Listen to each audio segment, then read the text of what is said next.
2月10日，知名女星杨紫的老东家欢瑞世纪被曝欠税近1000万，引发诸多网友热议。一时间，欢瑞世纪欠税近1000万冲上微博热搜。随后，公司发布紧急声明，系由于历史遗留问题而产生，与欢瑞世纪的经营无关。欢瑞世纪表示，公司注意到近期在互联网上出现了关于欢瑞世纪欠税等相关文章。上述文章中，国家税务总局重庆市涪陵区发布信息中的欠税余额所涉及的问题，系因2008年之前的相关事实引发。其实，星美联合股份有限公司尚未纳入欢瑞体系，与2015年星美联合纳入欢瑞世纪体系，以及2017年更名为欢瑞世纪联合股份有限公司之后的经营行为无关。欢瑞世纪在经营中不存在相关欠税行为。从欢瑞世纪的声明中可以看出，也许这次的欠税行为和欢瑞无关，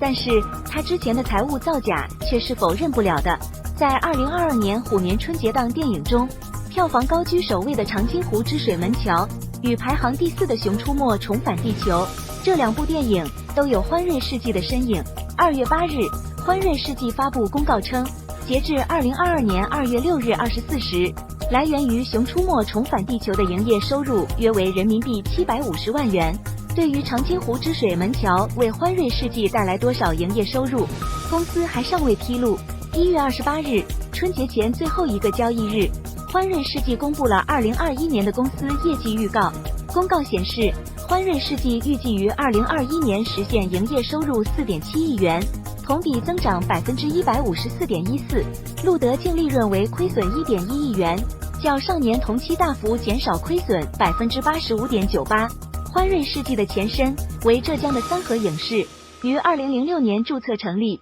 ，2011年更名为欢瑞，并进行增资。在2016年，欢瑞借壳上市登上 A 股。具体来看，欢瑞世纪影视财务造假套路主要表现在以下4个方面。